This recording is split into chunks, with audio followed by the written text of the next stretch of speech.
하나님 나라라는 주제로 말씀을 나누겠습니다.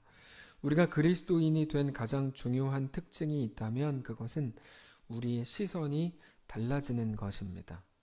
선악과를 통해서 확인할 수 있습니다. 선악과는 너무나 맛있게 보이는 열매였는데 하나님이 먹지 말라고 하셨습니다. 하나님 먹지 말라고 하셨고 정말 먹으면 안 되는 것이라면, 안 되는 것이 맞는데 정말 그런 것이라면 몰래 숨겨놓았어야 되지만 하나님은 하필이면 동산 중앙에 선악과를 두셨습니다. 먹지 말라 그랬으니까 먹지 않아야 되는데 동산 중앙에 있어서 매일같이 보게 되니까 어떤 생각을 하죠? 그걸 볼 때마다 하나님을 생각하죠. 하나님의 말씀을 떠올리게 됩니다. 먹고 싶은데 먹지 말라 그랬어, 이거죠. 그 속에서 하나님과의 관계가 이제 회복이 되죠. 그게 선악과의 본질이라고 말씀드렸어요. 선악과의 본질은 하나님을 묵상하고 하나님을 더욱 사랑하게 하는 것입니다. 죄가 들어오면서 그 시선이 바뀌었죠. 선악과의 본질인 하나님을 묵상하고 사랑하는 게 아니라 그것을 자기들을 위한 시선으로 바꾸어 버렸습니다. 모든 좋은 것들이 하나님 안에 해석되고 하나님 안에 바라볼 수 있게 되면 정상적이라고 할 수 있겠지만 그것들이 자기 자신을 위한 것으로 시선을 바꾸게 되면 자기 자신을 망칠 뿐 아니라 하나님과의 관계조차 다 상하게 합니다. 선악과가 그랬죠. 그것을 보는 순간, 그것도 자기를 위한 시선으로 바꾸는 순간 자기를 위해 보암직하고 먹음직하고 자기를 지혜롭게 할 것처럼 보이고 유명하게 할 것처럼 만들어주고 인정받게 할 수도 있을 것 같은 열매로 보기 시작했습니다. 결국 우리 앞에 있는 모든 것들, 우리의 사건과 상황과 모든 현실과 모든 인생을 여러분 어떤 시선으로 볼 것인가 하는 것이 기독교 신앙에서 굉장히 중요한 문제입니다. 먼저 타락이 그렇습니다. 우리는 타락에 대해서 더 잔인하고 더 자극적이고 더 선정적인 무언가일 거라고 생각합니다.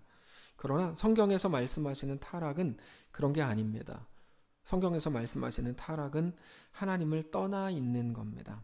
하나님이 아니라 자기의 상황에 집중되어 있는 것을 성경은 타락이라고 말합니다. 그러니까 도덕적인 실수나 법에 걸릴 만한 어떤 범죄를 하지 않았다고 해도 그런 것과는 관계없는 겁니다. 우리가 회개라고 할 때 언제나 예수님의 이름으로 회개를 하죠.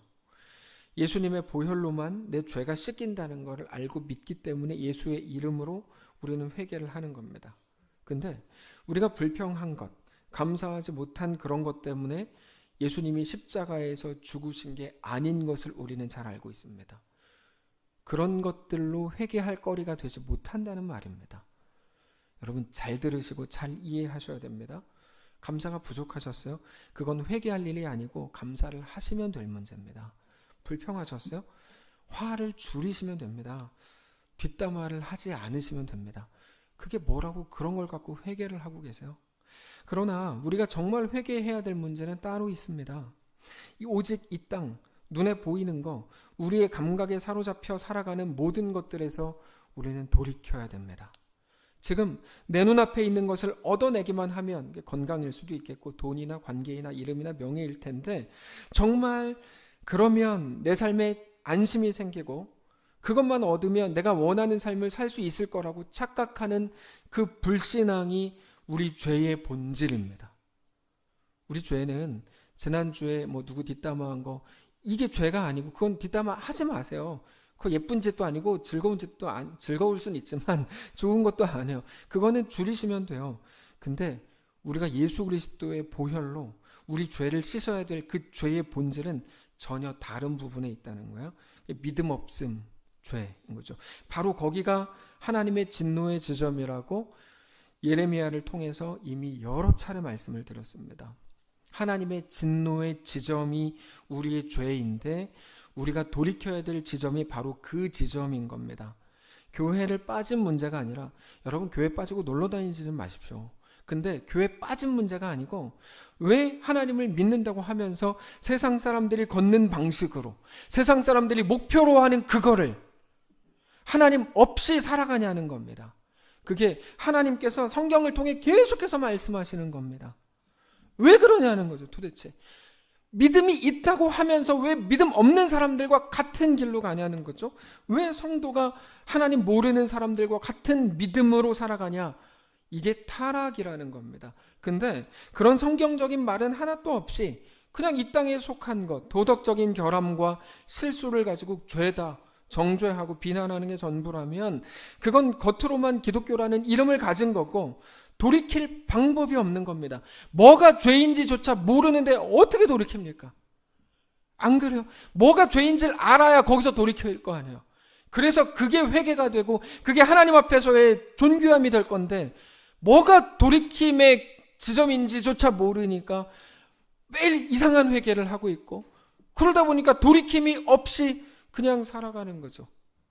죄 씻을 길이 없는 겁니다. 그 돌이킴이 없이 회개하게 된 것이 지금 이 시대인 거죠. 여전히 세상을 바라보고 있으면서도 도덕적인 결함이 없고 특별히 욕먹을 일 없고 남들에게 욕먹지 않는 정도의 삶을 산다고 해서 안심한다면 그게 가장 위험한 일입니다. 하나님 앞에 온전히 돌이켜야 할 거 아니야. 돌이키는 게 어디서 돌이켜야 되는지 몰라요. 그러니까 매일 하는 소리가 불평했어요. 감사하지 못했어요.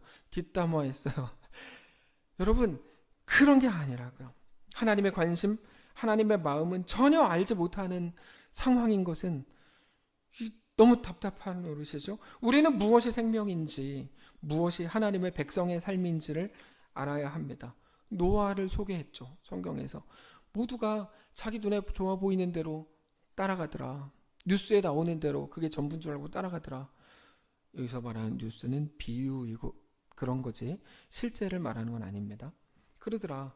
근데 노아만큼은 그 속에서 하나님을 믿는 자로 살더라. 그는 의인이더라. 당대의 완전한 자다. 완전하다는 게 도덕적 흠이 없다는 말이 아닙니다. 완전하다는 게 그 속에서 하나님을 믿는 자로 살아갔다 이런 의미입니다. 우리에게 대한 하나님의 목적이 무엇인지 우리가 알아야 합니다.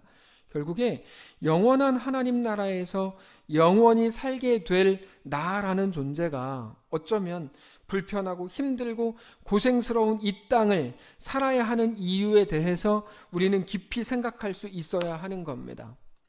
막연히 나 죽으면 천국 간대 그게 우리가 가진 믿음의 내용이라면 그건 너무 가난한 거죠. 그거는 믿음이 없는 것과 같은 겁니다. 너무 가난한 거예요. 오늘 본문에서 하나님께서 노아에게 그는 의롭다, 그는 의인이다라고 하시는데 정확히 그런 의미입니다. 그가 착하다거나 온유하다거나 도덕적이라거나 나이스한 사람이었다는 의미가 아니고 그 현실 속에서 6장 1절부터 나오는 그 모든 현실에 대해서 우리가 전에 쭉 나누었죠. 그 모든 현실 속에서 모두가 자기의 상황에 푹 빠져서 자기를 위한 자기의 길을 갈 때 지금 시대도 너무 똑같죠. 그게 마치 잘하는 것처럼 많은 사람들 착각하잖아요. 그 길을 갈 때 영원을 알고 보이는 게 아니라 믿음을 따라 사는 사람이더라. 1절입니다. 여호와께서 노아에게 이르시되 너와 너의 온 집은 방주로 들어가라. 이 세대에서 너가 내 앞에 의로운 사람인 것을 내가 보았음이니라. 이렇게 말씀하시죠. 근데 중요한 건 이겁니다. 하나님께서 노아의 의로움을 보셨대요. 노아는 이제 의로운 사람입니다. 믿음으로 살아가는 사람입니다. 그때 하나님이 노아에게 어떻게 하실까요? 여러분 이게 이제 중요합니다. 하나님의 계획을 말씀해 주시더라는 거예요. 이게 성경에서 처음부터 끝까지 계속 반복되는 시스템입니다. 패턴입니다. 하나님의 사람들에게 하나님께서는 하나님의 말씀을 주십니다. 이게 놀랍죠? 하나님께서 이 땅이 아닌 하나님을 바라보고 사는 사람들에게 하나님의 계획, 하나님의 말씀을 주십니다. 근데 그게 하나님이 하나님의 백성들을 언제나 친히 이끌어 가시는 방식입니다. 하나님은 반드시 그의 백성들을 하나님의 말씀으로 이끌어 가십니다. 네, 그냥 뭐 착하게 살고 그냥 이렇게 뭐 하고 뭐 이렇게 복 주고 뭐 이 땅에 부자를 이런 식으로 이끌지 않아요. 그거는 다 허구예요. 하나님이 하나님의 백성들을 이끌어 가시는 방식은 말씀을 통해서입니다. 네, 우리가 하나님의 말씀에 집중해야 되는 이유가 바로 거기 있습니다. 그게 하나님께서 하나님의 백성들을 이끌어 가시는 방식이기 때문에 오늘 본문도 2절부터 보면 하나하나를 정확하게 말씀해 주세요. 너는 모든 정결한 짐승은 암수 7씩, 부정한 것은 암수 2씩을 너에게로 데려오고 공중의 새도 암수 7씩을 데려와 그 씨를 온 지면에 유전하게 하라. 지금부터 7일이면 내가 40주야를 땅에 비를 내려 내가 지은 모든 생물을 지면에서 쓸어버리리라. 하나님께서 분명한 계획을 말씀하셨어요. 비를 얼마 동안 내리신다 그랬죠? 대답하지 마세요. 40일이요. 40주라고 하실 것 같아서 40주야라는 말은 40일 밤낮이라는 의미입니다. 47에 28, 280일이라는 말이 아니에요. 자, 하나님께서 40일 동안 비를 내려서 이렇게 하겠다 말씀하셨어요. 근데 2절부터 4절까지 나오는 내용은 하나님의 심판이 아니고 하나님의 구원입니다. 자, 우리는 자주 하나님의 심판에 관심을 많이 가집니다. 이렇게 하면 심판받고 저렇게 하면 뭐 벌받고 이렇게 하면 뭐 어떻게 죽임을 당하고. 근데 정확히 말하면 하나님께서 우리에게 행하실 일은 심판이 아니라 구원이라는 것을 우리가 알아야 됩니다. 요한계시록을 보면 하나님에 대해서 당연히 심판주로 묘사하지만 그 심판은 우리에게 대한 게 아닙니다. 우리는 구원받은 자이고 정확히 말씀드렸죠. 우리 운명이 바뀌었다고요. 예수 그리스도의 죽으심을 통해서 우리 운명이 무엇을 해도 영원한 죽음이었었는데 이제 무엇을 해도 영원한 생명으로 우리의 운명이 바뀌었습니다. 둘째 아들 이야기 말씀드렸죠. 얘가 뭐 아버지 유산 땡겨받아서 집 나갔지만 그거를 통해서도 하나님 모든 것이 합력하여 선을 이루게 하셨다.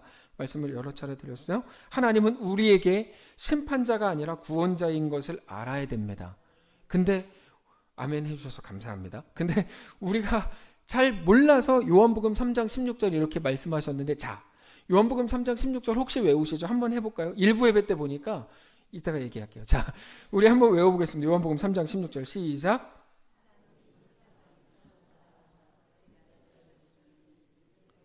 웅성웅성웅성웅성웅성. 자, 일부 예배 때 이거를 했는데요. 일부 예배 때 했는데 하나님이 세상을 이처럼 사랑하사 너무 크게 하시는 거예요. 그래서 어떻게 된 거지? 그리고 보니까 앞에 써놨어요. 그래서 제가 외우자 그랬더니 딱 꺼가지고 그때부터 이제 잠잠해져서 한번 보여주시면 이렇게 돼 있어요. 하나님의 세상을 이처럼 사랑하사 독생자를 주셨으니 이는 그를 믿는 자마다 멸망하지 않고 영생을 얻게 하려 하심이라. 이렇게 분명히 말씀하시죠.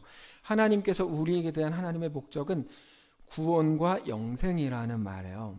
근데 이거를 설명을 해도 못 알아들으니까 그 다음 구절에 분명하게 이렇게 말씀하세요.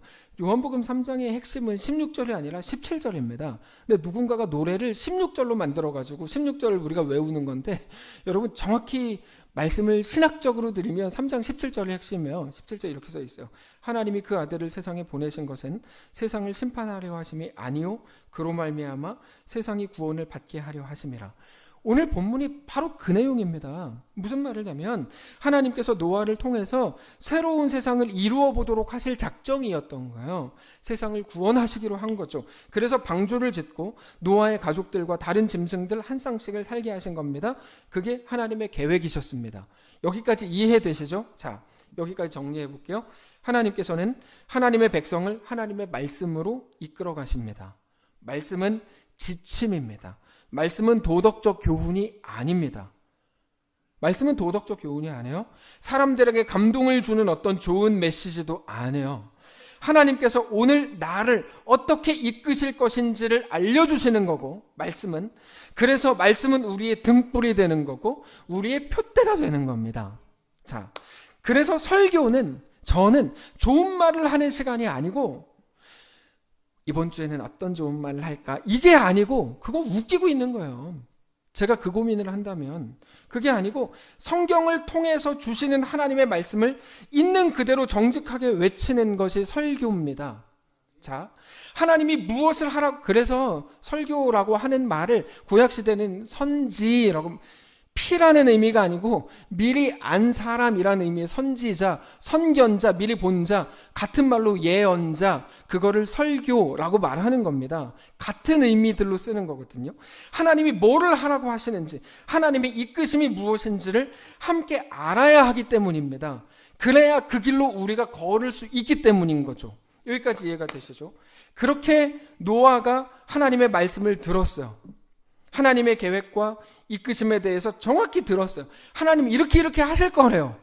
2절부터 나온 게 그겁니다. 내가 이렇게 하겠다. 자, 그러면 이제 노아에게 중요한 건 뭡니까? 노아는 알게 된 하나님의 말씀을 따라서 걷는 거죠. 그게 이제 노아에게 주어진 사명입니다. 그게 부르심이라는 거야. 부르심. 그래서 우리는 매일 하나님의 부르심 속에 거하게 되는 겁니다. 하나님께서 그 길로 걸으라고 우리에게 말씀을 주시기 때문입니다. 노아는 그렇게 하나님의 역사 속으로 부르심을 받았습니다. 노아가 있었던 정황은 뭐죠? 정황은 하나님을 바라보지 않고 하나님을 믿지 않는 사람들로 꽉 차 있는 그 시대 속으로 하나님을 따르는 신자가 되어 살라고 부르심을 받은 거죠. 하나님께서 노아를 부르셔서 배를 만들라고 하셨고 배 만들었어요. 하나하나 구체적인 것들을 말씀하셨습니다. 우리가 그렇습니다. 우리도 매일 그렇게 말씀으로 부르심을 받습니다. 저도 그렇고 우리 모두는 같은 말씀을 받죠. 아침 경건회 때 저도 말씀을 받고 우리도 말씀을 받고 매 주일도 마찬가지예요. 그렇게 하나님의 사람으로 살기를 초대받는 겁니다.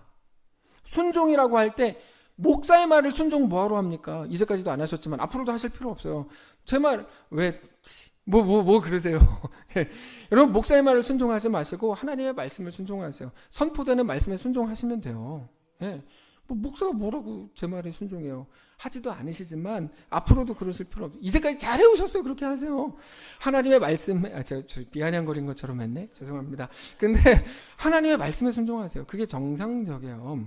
자, 근데 이 땅에서 더 부자 되고 더 쉬운 길로 가라고 요구하시지 않아요. 하나님은 우리에게 대한 명령도 안 해요. 누구도 그거를 위해 부르심을 받지 않아요. 진짜 성도로 진짜 신자로 살도록 부르심을 받을 뿐입니다. 그게 우리의 매일의 오늘입니다.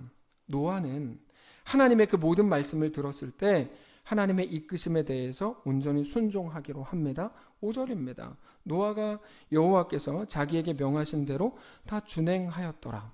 이렇게 되어 있죠. 결국에 우리가 창세기 1장 1절부터 오늘까지 쭉 오는 동안을 잘 생각해 보시면 하나님의 창조에서 가장 중요한 게 무엇이었습니까? 온 세상이 하나님 나라로 지음받았다는 사실입니다. 하나님께서 말씀하셨고 그것들은 순종함으로 생겨났습니다. 하나님께서는 빛이 있으라고 하셨고 하늘을 지으셨고 모든 생물을 지으셨습니다. 짐승들과 사람은 흙으로 빚어서 만드셨고 특별히 사람을 지으실 때 거기에 생기를 부어 넣으셔서 살아있는 존재가 되게 하셨습니다. 근데 만들어진 방식이나 순서나 재료가 중요한 게 아니고 뭐가 중요하다고 말씀을 드렸어요? 모든 것들은 하나님의 말씀대로 생겨났다. 모든 것들이 그렇게 지어지고 만들어진 모든 것들이 하나님 보시기에 좋으셨다. 그게 하나님 나라다. 이게 중요하다고 말씀을 드렸어요. 그리고 1000년이 흐른 후에 오늘 본문이 1000년이 흐른 후인데 사람들의 죄악으로 가득했기 때문에 하나님께서는 노아를 통해 다시 시작해 보려고 하신 겁니다. 하나님 나라를 다시 세우시려고 하신 겁니다. 근데 하나님 나라를 다시 세우려고 할 때 가장 중요한 건 홍수도 아니고 방주도 아닙니다. 제일 중요한 건 5절인 겁니다. 오늘 5절 한 문장 노아가 여호와께서 명하신 대로 다 준행하였더라. 왜요? 이게 하나님 나라의 가장 중요한 핵심이니까요. 하나님 나라는 늘 말씀드리지만 환경이 좋아지고 내가 산을 좋아하는데 산이 산밖에 없어 세상에. 와 여기가 천국이네. 그런 게 아닙니다. 그게 무슨 하나님 나라예요? 하나님 나라는 하나님의 통치권, 하나님의 다스리심으로 꽉 차 있는 나라예요. 하나님 나라는 하나님의 다스리심으로 꽉 차 있다는 게 무슨 말입니까? 내가 하나님 앞에 바싹 엎드리는 거죠. 하나님 말씀하십시오. 나는 주의 백성입니다. 주님 시키십시오. 나는 그 명령에 순종하겠습니다. 그래서 5절에 이 문장이 가장 중요한 겁니다. 노아가 여호와께서 명하신 대로 다 준행하였더라. 하나님께서 하나님 나라를 만드시는 방식은 여러분 정확히 기억하십시오.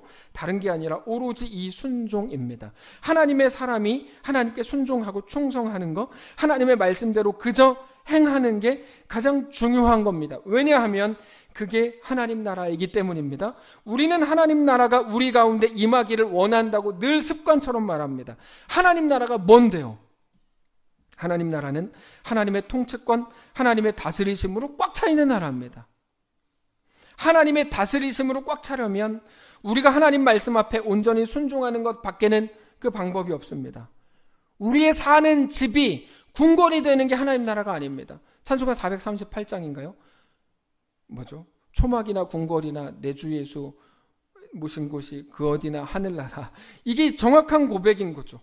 하나님 우리 집을 궁궐로 만드시면 여기가 천국인가 봐. 그래서 막 좋은 집, 비싼 집, 큰 집 가면 여기가 천국인가 봐 라고 헛된 소리 하는 분들 있잖아요.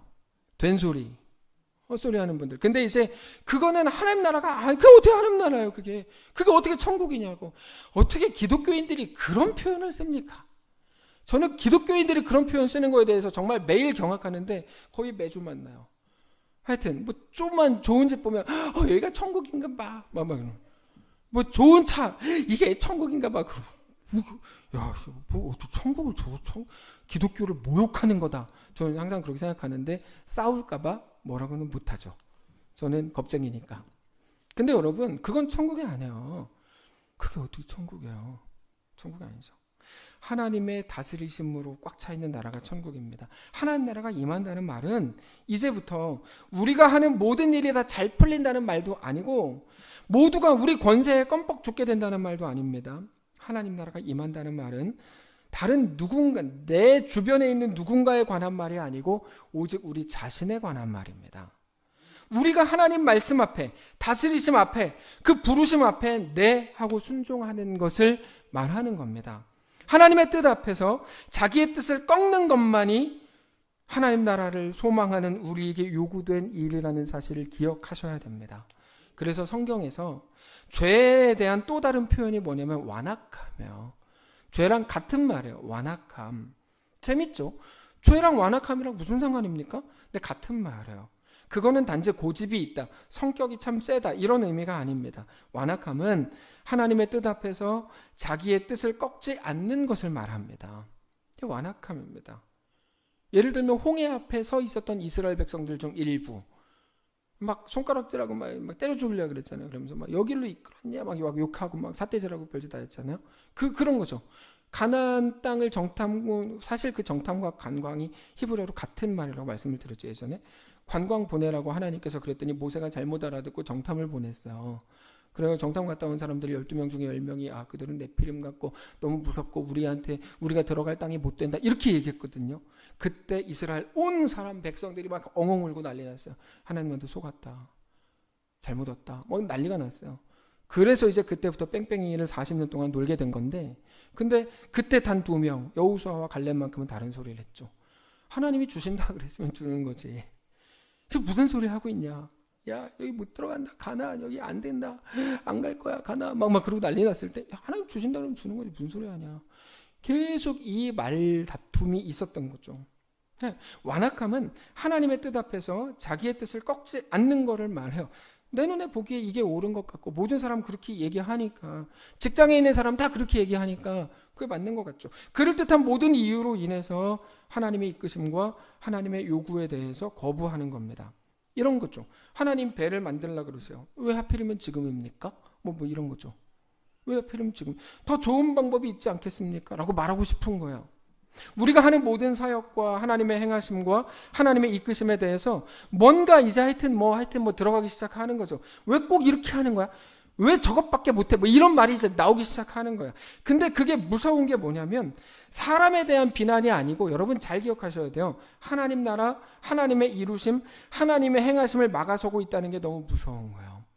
엄청 무서운 거예요. 지난주에도 말씀을 드렸지만 우리는 지금 웃구막 사역을 감당하고 있습니다. 그 전에는 아웃리치 오래 했고 컴패션에 집중했었고, 근데 무엇을 하고 있는지가 아니고 그거를 왜 하는지가 언제나 중요하거든요. 근데 자꾸 하수들은 무엇을 하는지에 집중해요. 하수들. 근데 왜 하는지가 중요한 거예요. 우리나라에도 가난한 애들이 있는데 왜 하필이면 외국이고 왜 태국이냐? 저도 몰라요. 양심적으로 말씀드리면 저는 하나도 몰라요. 몰라요, 저도. 왜 태국인지. 다만 확실한 한 가지는 있습니다. 하나님의 요구와 하나님의 이끄심과 하나님의 붙드심이 어디 있는지 매일같이 확인하는 거는 양심적으로 말씀드릴 수 있어요. 아마 그거 아는 분들 여럿 계실걸요. 우리가 사역을 감당하고 무언가에 집중한다면 앞으로도 그렇고 이제까지도 당연히 마찬가지였지만 언제나 딱 하나의 이유 때문입니다. 다른 거 없습니다. 거기에 하나님 나라가 있기 때문입니다. 다른 거 하나도 없습니다. 정말로. 거기에서만 나오는 고백들이 있고 하나님의 이끄심이 너무 선명하기 때문입니다. 우리는 자주 질문합니다. 하나님 왜 이렇게 일하십니까? 우리는 따지고 싶습니다. 저 엄청 따지고 싶어요. 속마음은 그런데 이런 거겠죠. 왜 이렇게밖에 못하십니까 하나님? 이 얘기를 하고 싶은 거죠. 우리가 병만 나으면, 이것만 고침을 받으면, 이 문제만 경제적으로 해결이 되면, 이 관계만 해결이 되면 다 될 것 같거든요. 하나님은 그거를 못하는 거예요. 우리가 여러분 모두가 보기에 그거를 못하는 하나님. 그래서 왜 하나님 이렇게 하지? 이거밖에 안 되지? 우리가 더 잘할 것 같아요. 우리한테 능력이 없어서 그렇지. 예? 어떤 권세와 권력과 돈만 주면 내가 더 잘할 것 같아요. 그래서 우리는 기도할 때 너무 답답해요. 이게 뭡니까 하나님? 왜 죄송합니다. 하나님 노릇을 그거밖에 못합니까? 전지전능하다며 그럼 이것도 해주고 저것도 해줘야지. 왜 그거밖에 못합니까? 라고 우리는 따지죠. 누군가는 따지죠. 네? 하나님이 이것만 해주면 될 것 같은데 그거를 못 해주고 안 해주니까 그거 해달라고 이제 대드는 건데, 성경에서 하나님의 사람들이 그런 모습일 때는 없습니다. 무슨 말이냐면 하나님의 사람들이 물론 이제 같은 사람도 약해졌다가 강해졌다 하긴 하지만 따졌다고 말하지 않고 그저 이끄시는 대로 이끌렸다고 말하죠. 하나님 사람에 대한 표현입니다. 홍해 앞에서 아까 말씀드린 것처럼 왜 여기로 이끌었냐고 하나님께 손가락질했던 사람들이 있었고, 가나안 앞에서 여긴 안 된다, 그들 네피림 같다, 돌아가자라고 했던 사람들이 있었는데요. 성도 여러분, 그 자리가 우리의 자리는 아닙니다. 제발 그 자리에 서려고 하지 마세요. 막 대동단결 딱 해가지고 빨간색 딱 해가지고 꽃 하나 딱 이렇게 달고 하나님 투쟁, 그렇게 되는 게 아니에요. 하나님 나라는 아무리 손해 볼 것 같고 자존심 상하셔도 완악한 자리에 서지는 마십시오. 저도 안 그럴 예정이에요. 홍해 앞에서 하나님의 역사를 보자. 가나안을 앞두고 하나님이 우리에게 그들을 주셨다라고 했던 여호수아와 갈렙과 같은 자리에 서십시오. 물론 이 설교가 의미가 없습니다. 왜냐하면 우리는 다 그러고 있거든요. 근데 제가 보면 그런 말 왜 하냐? 유튜브 때문에 하는 거예요. 예. 우리 교회 오지 않고 못된, 죄송합니다 이렇게 표현해서 유튜브로만 살짝 듣는 어떤 많은 사람들 때문에 제가 그분들 들으려고 하는 거예요. 우리는 아주 다 잘하고 있어요. 자, 오히려 하나님은 우리 눈에 불가능해 보이고 상상하지 못했던 일들을 이루어 가십니다. 하나님은 언제나 그렇게 하나님 나라를 이루어 가십니다. 그래서 어제 고인이 되셨던 박종두 성도님 위로 예배 때 말씀을 나누었지만 하나님께서는 그 보배를 질그릇에 담으시는 겁니다. 질그릇에. 오직 거기에서만 완악함이 깨지기 때문이겠죠. 이렇게 말해요. 고린도후서 4장 7절 읽어드릴게요. 우리가 이 보배를 질그릇에 가졌으니 이는 심히 큰 능력은 하나님께 있고 우리에게 있지 아니함을 알게 하려 함이라. 자, 질문해 볼게요. 노아를 두고 질문해 볼게요. 왜 방주였을까요? 왜 산이었을까요? 아니, 왜 노아였을까요? 얼마 기간인지 모르겠지만 아무튼 왜 그 긴 기간이었을까요? 우리는 알지 못합니다. 노아 방주의 기간이 120년은 아닙니다. 제가 정확히 말씀드리는데 120년은 아니에요. 아무튼 몇 년인지는 아는 사람은 세상에 한 명도 없어요. 아는 척을 하죠, 사람들이. 근데 몰라요, 그거는. 우리는 모르지만 확실한 한 가지는 그것들이 질그릇이었던 것만큼은 확실합니다. 그렇게 하나님은 말씀하셨고 그는 따랐다. 그렇게 하나님 나라가 그들 속에 임했다는 것을 보여주시는 겁니다. 그래서 영화나 드라마를 줄거리 중심으로 이해하고 설명하는 것보다 어떤 상황에서 주인공이 어떤 말을 했는지가 핵심인 거죠. 그게 고수라고 말씀드렸죠. 그게 우리 삶입니다. 어떤 일이 있었어. 어떤 일이 있었어가 중요한 게 아니고 그때 나는 믿음으로 이렇게 말했어. 이렇게 가야죠. 그게 멋있는 거죠. 내가 몇 년 전에 어떤 일을 당하고 어떤 일을 알지? 우리 남편 얼마나 못 처먹었는지 내가 그때 이렇게 나가는 게 아니고 내가 그 인간 앞에서 이런 말을 했어. 하나님 살아계셔. 이런 식으로 하는 거죠. 그게 우리의 삶입니다. 여러분 주변 사람들 만나가지고 인생 줄거리 얘기하려고 그러지 마시고 하세요. 근데 적당히 하시고 그 속에서 우리가 해야 될 신자의 고백과 우리의 대사를 말하십시오. 그게 멋있는 겁니다. 그게 멋있는 거예요. 우리 아버지는 어떤 분이셨지? 제가 어제 그랬어요.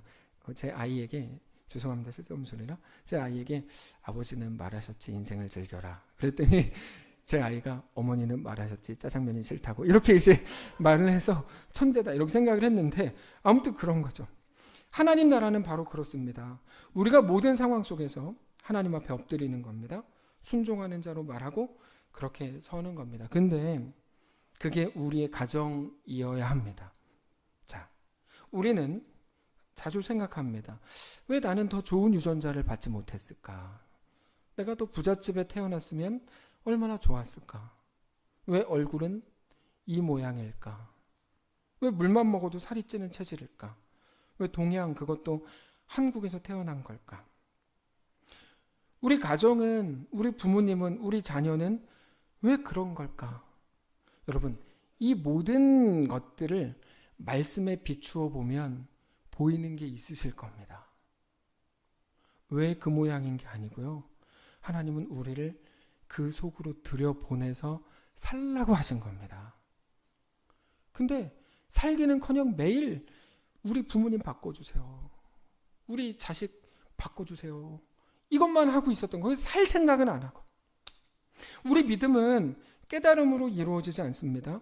우리 믿음은 오직 싸움으로만 얻을 수 있습니다. 무슨 말이냐면 믿음은 우리 자신의 뜻과 싸우는 것으로 완성된다는 말입니다. 하나님의 뜻 앞에서, 하나님의 이끄심 앞에서, 하나님 나라의 역사 앞에서 내 완악함, 내 자신의 뜻을 꺾어내는 것만이 우리가 신자의 길을 걷는 유일한 방식인 것을 알게 되시기를 바랍니다. 그래서 하나님 나라는 침노하는 자의 것이라고 말씀하신 이유가 정확히 그 이유 때문이에요. 다른 의미가 아니에요. 우리 자신 뜻을 계속 꺾어내기 위해 싸우는 거예요. 우리 자신과. 다른 사람들과 싸우는 거 아니에요. 우리 교회 주변에서 예를 들면 교회 시끄럽다고 쫓아오는 사람들과 우리는 싸우지도 않았지만 그런 사람 지금은 없습니다. 그런 사람들과 싸우는 것도 아니에요. 우리 자신과 싸워야죠. 나는 왜 자꾸 올라오지? 이런 거 있잖아요. 하나님만 생각하고 왜 자꾸 짜증이 나지? 예를 들면 이런 거. 자주 그래요. 제가 아는 분들 자주 그래요. 하나님의 뜻, 그럼 막 짜증이 난대요. 순종, 듣기 싫어 죽겠대요. 그래서 저건 무슨 증상이지? 무슨 증상이긴요. 완악함의 증상이죠. 분명한 거거든요. 여러분, 오늘이 어버이 주일인데 우리는 부모님, 아버지, 어머니라는 말만으로도 따뜻함을 느낍니다. 마음의 고향이죠. 그럼에도 여전히 상처가 있는 가정들이 너무 많아요. 아버지도 어머니도 완벽할 수 없었으니까 가장 가까운 가족과 자녀들과 사랑하는 배우자에게 상처를 주고 실수를 한 거겠죠. 헤아리자면 정말 잘 키우고 싶었겠죠. 사랑만 주고 싶었겠죠. 여러분, 제가 이 설교를 하기까지 엄청 오래 걸렸습니다. 네. 올해 처음 이 설교하는 거예요. 기억하시나요? 제가 어버이 줄 때 어떤 설교 했었는지. 하여튼 처음 설교하는 거 이런 설교는. 근데 그랬겠죠. 당연히 그러지 않았겠어요. 너무 잘하고 싶었겠죠. 근데 사랑을 받아본 적이 없는 거예요. 저희 부모님 얘기 아닙니다. 자, 우리 모두를 얘기하는 겁니다. 사랑을 받아본 적도 없으니까 어떻게 사랑해야 되는 건지도 모르고. 저도 그래요. 얘를 사랑하고 싶은데 어떻게 해야 되는지 모르는 거예요. 어떻게 하는 거지? 네. 그래서 우리 집에서 내가 제일 똑똑한데 내가 답을 줘야 되는, 이 생각을 하니까 이거 어떻게 해야 되지? 제 아내한테 물어볼 수도 없고 어떻게 해야 되지? 근데 우리 어른은 더 그랬잖아요. 먹고 살기도 힘들고. 그래서 그렇게 못하셨던 거예요. 그럼에도 하나님의 마음을 가장 많이 담을 수 있도록 허락해 주신 곳이 가정이죠. 거기는 계산이 들어가지 않고 그저 사랑할 수 있잖아요. 여러분, 계산이 들어가지 않고 사랑할 수 있는 곳이 가정밖에 더 있습니까? 없죠. 이해가 안 되는 일이라도 시간이 지나면 헤아려 보게 됩니다. 우리 아버지 어머니가 예전에는 이해가 안 되는 일이 있었는데 그분들도 어쩌면 그럴 수밖에 없었겠다. 그게 어쩌면 그분들이 할 수 있는 최선이었을 수도 있겠다라는 생각을 하게 되는 거죠. 그거는 자식이 컸기 때문에 헤아릴 수 있는 것인지도 몰라요. 그러나 반대로 부모님들은 그렇게 보면 자녀들이 태어날 때부터 자녀들을 헤아렸죠. 이거는 헤아림 이런 것도 필요 없어요. 태어날 때부터 그냥 똥을 좀 다 받아가면서 했잖아요. 이게 하나님이 정해주신 자녀와 부모의 관계입니다. 다만 더 나이 들고 힘이 빠지기 전에 잘 섬겨야 될 겁니다. 지난주 금요일에 말씀 준비를 하고 있는데 김순자 권사님한테 전화가 왔어요. 어떤 말인지도 제가 못 알아들어서 엉엉 우셔서, 정확히 말하면 제가 전화를 했죠. 목사님, 그러면 엉엉 우셨어요. 말을 이어가지를 못했어요. 그리고 나서 이번 주가 어버이 주일인데 참 권사님 마음이 많이 힘드시겠다 생각했어요. 그리고 나서 이공림 권사님한테 전화가 왔어요. 막 우시면서 남편이 돌아가셨다고 그러셨어요. 이번 주가 어버이 주일인데. 그러면서 여러 가지 생각이 들었어. 예전에는 같은 모습으로 인해서 같은 모습, 그런 말과 그런 행동하는 거를 보면서 속으로 욕하고 원망하는 게 전부였다면 이제는 안아들을 수 있는 거죠. 얼마나 힘드셨을까 이러는 거죠. 그게 우리의 정황 속에서, 우리의 가정에서 신자로 사는 방법입니다. 여러분 이해가 되십니까? 오늘의 말씀이. 노아가 왜 나는 이런 형편에서 태어난 게 한 거예요 라고 하지 않고 그 속에서 신자로 살았고, 하나님께서 그를 의롭다고 보시고 말씀을 주셔서 그날 살아갈 길을 제시하셨다면 우리에게 주신 모든 가정 역시 우리가 마찬가지로 반응해야 한다는 거죠. 그게 오늘 본문입니다. 너 어디에 있냐라고 물으시는 게 아니고, 그것보다 훨씬 중요한 건 거기서 신자로, 성도로 서 있으라는 겁니다. 그럴 수 있다는 거예요. 누구는 모두가 하나님이 아닌 눈에 보이는 것에 취한 시대로 살도록 부르심을 받았고, 노아죠. 누구는 황제로부터 기독교가 가장 극심한 박해를 받게 되는 극심한 순간으로의 부르심을 받았고, 초대교회 성도들이죠. 누구는 국가의 주권을 빼앗긴 시대로 부르심을 받았고, 일제시대 성도들이겠죠. 누구는 전쟁 속을 살아보도록 부르심을 받았고, 이번에 소천하신 분들은 이거를 다 지나오신 분들이더라고요. 누구는 돈이면 다 된다고 믿는 헛된 우상으로 꽉 차 있는 사람들로 가득한 시대로 부르심을 받았죠. 그 우리들이죠. 기독교인이건 아니건 돈이 전부라고 말하는 미친 세상 속에 우리가 삽니다. 저도 그 시대 속에 살고 있습니다. 신자로 살 생각입니다. 정말 신자로 살 생각입니다. 각자의 형편이 다르고 우리가 만난 부모가 다르고 상황이 다릅니다. 몇 해 전에 돈이 좀 많은 것처럼 보이는 어떤 분과 대화하는데 그분이 저한테 이렇게 얘기하더라고요. 자꾸 교회가 자기한테 돈을 뺏어가는 것 같대요. 그래서 죄송합니다 씨. 그래서 진짜 저런 돈이 많은 사람 저렇게 되나? 이제 이렇게 생각했어요. 근데 얼마 전에 어떤 분과 다른 분과 대화를 하는데 자기가 돈이 생겼는데 언제까지 자기에게 돈이 있을지 몰라서 지키지 않고 지금만 할 수 있도록 하나님께 드리고 사람들을 섬기는 일에 집중하겠대요. 상황이 이런데 다른 사람들이 있다는 것을 알게 됐어요. 형편의 문제가 아니고 성도 여러분, 우리 믿음의 문제입니다. 하나님 나라가 우리에게 임하시기를 주님 이름으로 축복합니다. 이건요, 하나님 나라를 주시옵소서 10시간 기도해서 이루어지는 게 아니에요. 싸우셔야 돼요. 자기의 완악함, 깨달음으로 되는 거 아니에요. 싸워서 얻는 겁니다. 무엇과 싸웁니까? 자기 완악함, 하나님의 말씀을 거부하고 싶어하는 마음과 싸우는 거죠. 그렇게 싸워서 얻는 겁니다. 쟁취하는 거예요. 가지는 거예요. 하나님 나라는 100일 동안 하루도 안 빼고 기도하면 하늘에서 떨어지는 게 아닙니다. 침노하는 거고 싸워서 얻는 거예요. 하나님 나라는 자기 자신을 쳐서 복종시킬 때 우리 속에 비로소 임하는 겁니다. 우리의 오늘, 우리의 이번 5월이, 우리의 가정이 그와 같기를 원합니다. 진심으로 축복합니다. 하나님 나라가 우리들 모두의 가정에 임하시기를 원해요. 우리의 가정에서도 신자, 믿는 자로 서게 되시기를 바랍니다. 그렇게 우리가 속한 모든 정황 속에서 믿음으로 인한 넉넉함, 그 자유함으로 가득한 하나님 나라를 살게 되시기를 주님 이름으로 축복합니다. 찬양합시다. 내게로부터 눈을 들어 주를 보기 시작할 때 주의 일을 보겠네. 내 작은 마음 돌이키사 하늘에 꿈꾸게 하네. 내게로부터 눈을 들어 주를 보기 시작할 때 주의 일을 보겠네. 내 작은 마음 돌이키사 하늘에 꿈꾸게 하네. 주님을 볼 때 모든 시선을 주님의 나라 주의 나라가 되고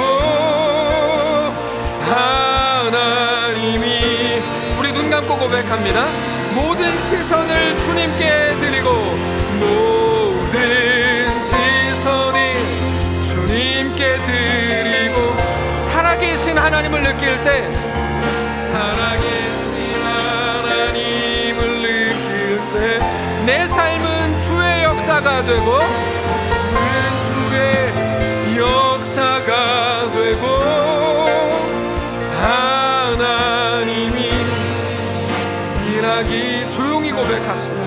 모든 시선을 주님께 드리고, 모든 시선을 주님께 드리고, 전능하신 하나님을 느낄 때, 전능하신 하나님을 느낄 때 세상은 주의 나라가 되고, 주의 나라가 되고, 하나님이 일하기 시작하네.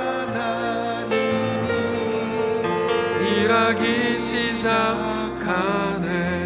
하나님, 우리 속에 있는 완악함을 없애주시길 원합니다. 깨뜨리고 싶습니다. 하나님의 말씀과 하나님의 이끄심에 거부하고 싶은 내 논리와 내 똑똑함을 이제 제하고, 하나님 이끄심 앞에 모세와 같이, 여호수아와 갈렙과 같이 엎드려서 아브라함과 같이, 주님, 나는 주님의 것입니다. 나를 이끌어 주십시오. 나를 마음껏 다스려 주십시오. 나를 막 부려 주십시오. 그렇게 하나님의 사람으로 이 땅을 살길 원합니다. 그렇게 우리 속에, 우리의 가정에, 우리의 삶에, 우리 교회에 하나님 나라가 가득 임하게 하옵소서. 다른 것들, 전혀 생뚱맞은 것들을 가지고 안심하지 않게 하시고, 내가 오늘 하나님 앞에 바싹 엎드리고 하나님이 나의 주인이신 것으로 안심하게 하시고, 그렇게 주님과 믿음의 동행의 길을 걷는 것으로 인하여 만족하게 하옵소서. 하나님, 우리가 돈이 전부인 줄 아는 미친 사람들로, 미친 세상으로 꽉 차 있는 그 한가운데 삽니다. 우리가 신자로 살 수 있을까요? 하나님, 노아도 살았는데요, 우리도 살아볼 작정입니다. 우리와 함께 하옵소서.